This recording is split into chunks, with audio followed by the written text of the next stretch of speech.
Okay, so tonight we have three wonderful speakers, and we're going to be talking about the issues surrounding leaving a smaller footprint on our planet.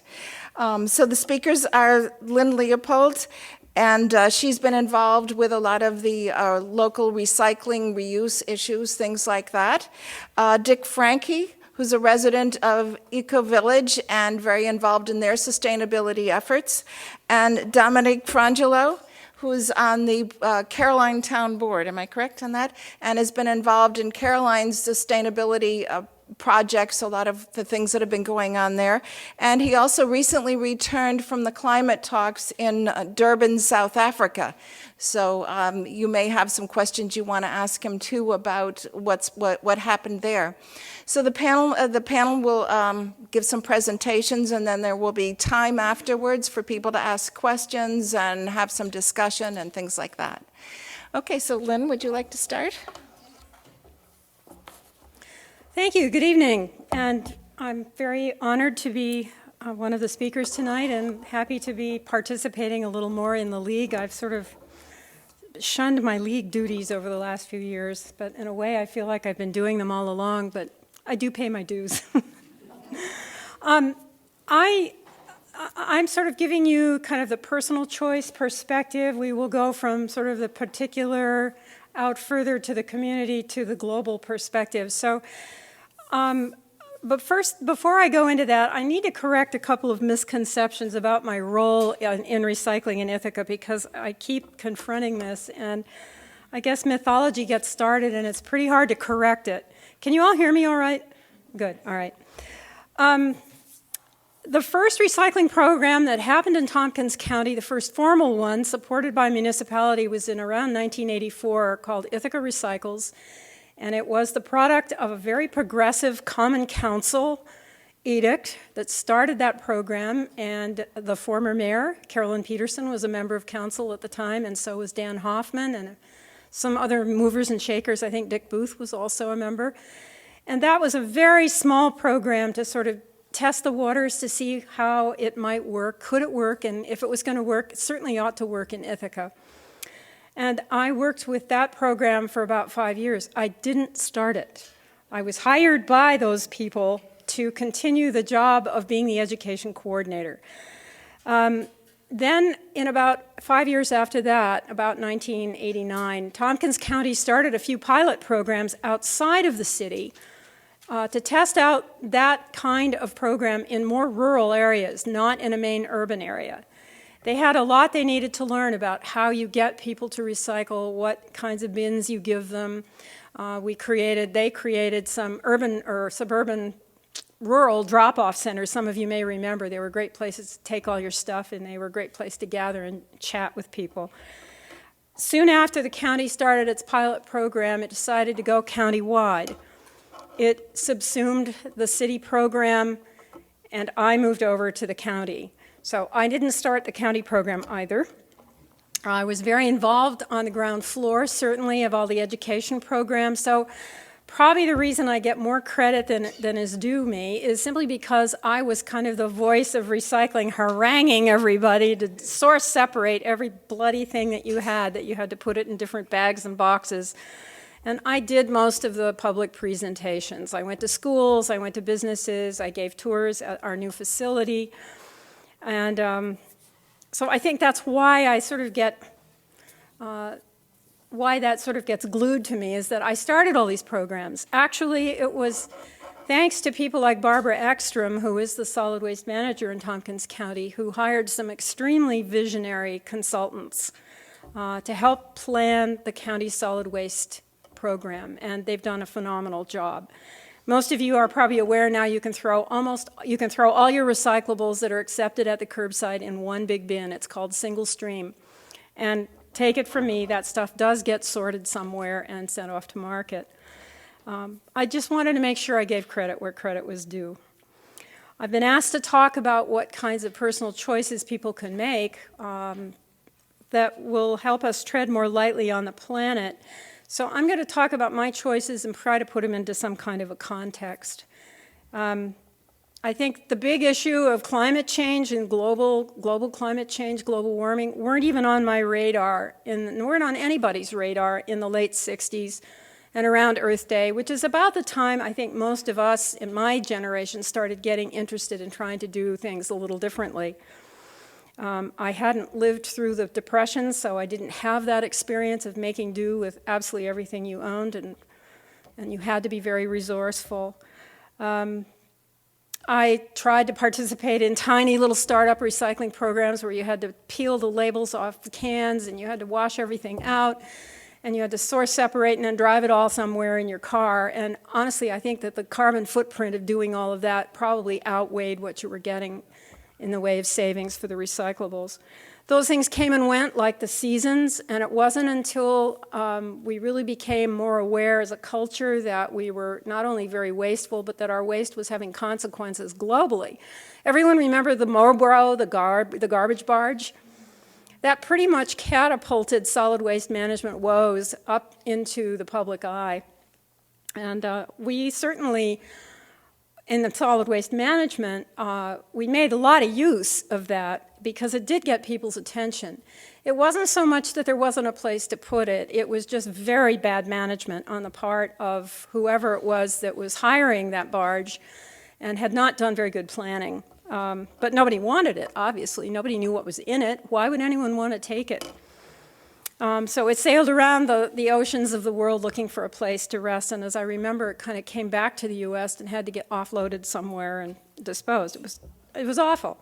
But we made hay on that, and it was great PR for all of us trying to promote our programs and to get people more aware that, you know, you had to do something about all this waste that we were generating and not really capturing a lot of it and not doing anything progressive with it.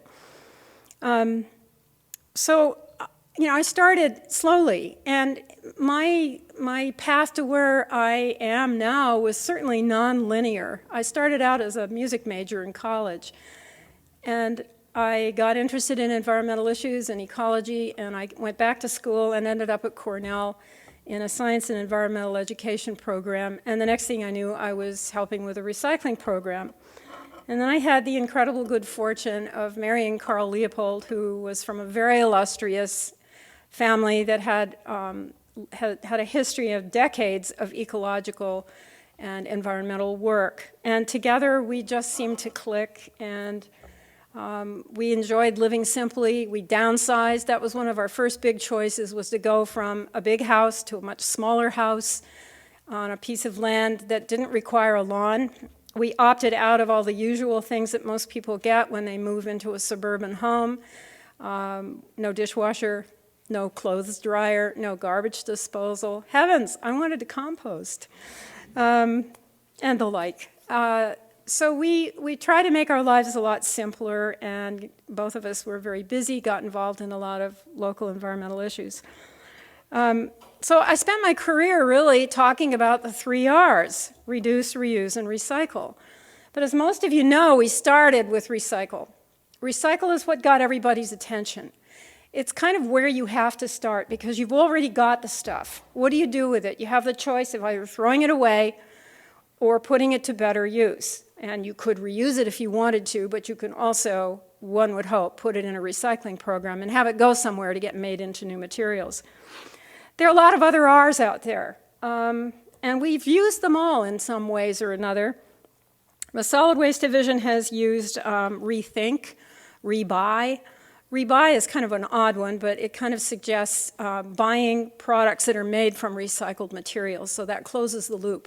You throw the stuff in your bin, it goes somewhere for processing. It has to go to industry to be made into a new product. You have to buy it if you're going to keep those markets healthy so that there will always be a place to send those recyclables. So some other R's that we used to identify with were refuse, restore, repurpose, renew. And then there's pre-cycling, which I think is a really clever term that was used out on the West Coast for a while, which it means to engage your mind before your hand goes out to the shelf to buy a product. And by that I mean, you ask yourself some questions. What is the impact of my buying this product? Once I'm done with it, what's going to happen with the packaging? Can it be recycled? Can it be reused? Is it a one-time use? Is it going to be tossed? Is it going to end up as litter? There are a host of questions one can ask along those lines, and there aren't any easy answers. There are just better ones and worse ones. There is no magic bullet for solving our environmental problems by looking at how we handle our waste.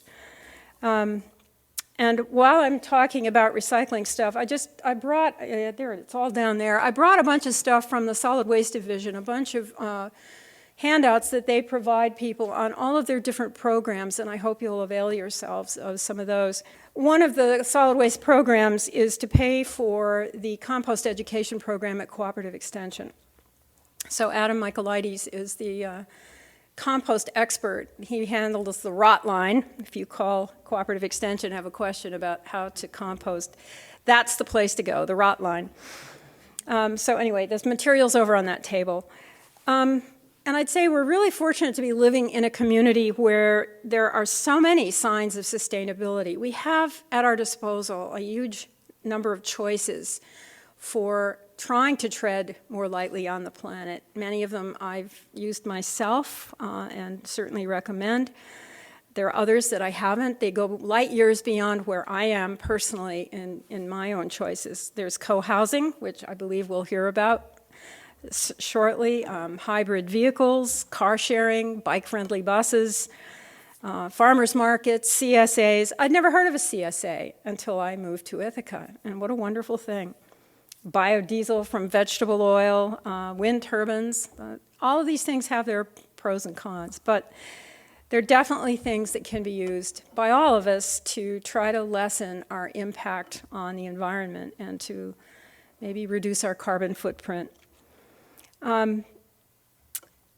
There are a lot of choices out there, but I also want to caution that over the years we've learned a lot about different materials as we've found ways to either substitute for them or found ways to recycle them or get them out of use altogether. And that is that sometimes an action might actually create unintended consequences. And an example of that is the move all over the country to try to ban the plastic bag, the T-shirt bag, the typical high-density polyethylene bag that you use for groceries when you take them out of the store with the little handles. There have been a lot of efforts around the country to ban them outright. There have been efforts, I believe, in San Francisco where they were only able to ban them in the large grocery stores and drug stores, but the smaller stores are still giving them out. And what has happened is that there's been an enormous spike in the use of paper bags.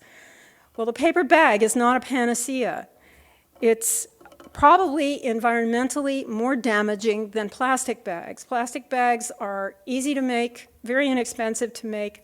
You can get a lot of bags out of the polyethylene feedstock.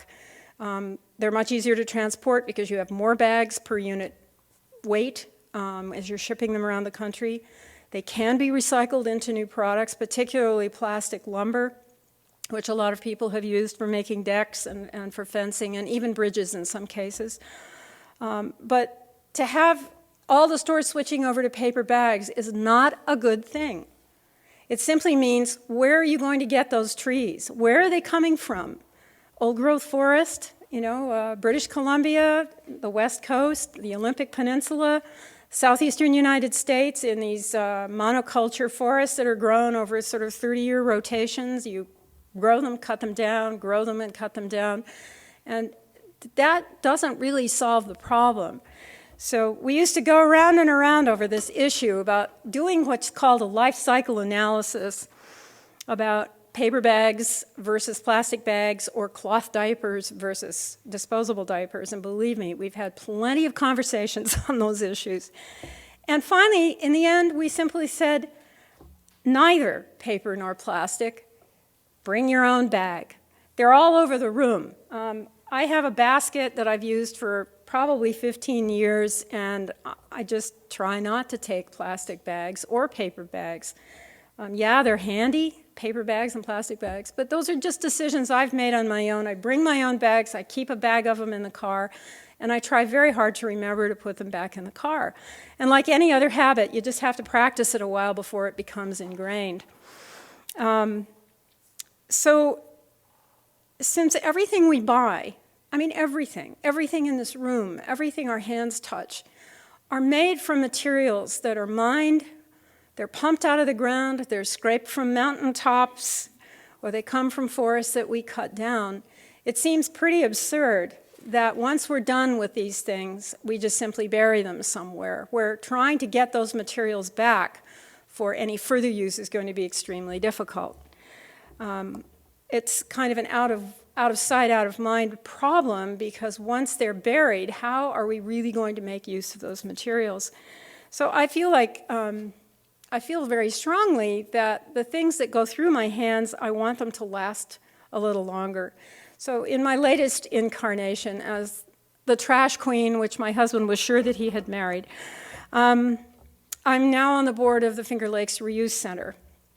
And to me, this is the higher calling for dealing with a lot of solid waste management issues, and that is we need to use things more than we do. We need to reuse them. So the Finger Lakes Reuse Center has been creating jobs that pay living wages in Tompkins County. We do a lot of skills training, particularly with sales and inventory, and teaching people how to do maintenance, dismantling and rebuilding computers. So the people are learning very meaningful skills that they can go ahead and use later in their lives. And we also dismantle buildings. Instead of bringing in a bulldozer and a wrecking ball, we do deconstruction, and we're hoping we'll be able to do a lot more of that in the future. A lot of material has already been created, has been milled, it's been installed in a home, and it just seems incredibly wasteful to tear it all down and take it to a construction demolition debris landfill, which is what happens with a lot of stuff that's knocked down. We did a huge amount of scavenging in the houses up on State Street before they were torn down this last winter, last fall. We weren't able to salvage as much as we would have liked because they were under a very tight schedule. But we did get lots and lots of kitchens, and they all sold. All of the cabinetry, the countertops, a lot of the fixtures, many of those things got sold. So that kind of activity for me feels like the most meaningful thing that I can do right now is to encourage people to reuse, because it's really at the top of the waste management hierarchy. We talk about reduce, reuse, and recycle in that order. We started with recycle because it was easy. We reduce waste by using things over again, such as using cloth bags or fabric bags or even plastic bags. You use them over until they wear out. And reducing waste by not making it in the first place, particularly with hazardous things. If you can switch to less hazardous or benign alternatives to cleaning materials in your home or for your car or at your place of work, so much the better. If you can keep from making waste in the first place, then nobody has to handle it. So I've jumped around from quite a lot one to the next thing, and I just want to end with a little saying, two sayings. One, some of you may recognize because it's a very old saying, and it just says, use it up, wear it out, make it do, or do without. It doesn't mean we have to suffer. And there's another saying from an organization that I think is really great called the Center for the New American Dream, and they just simply say, more fun, less stuff. So I'll be happy to answer questions later. Thank you.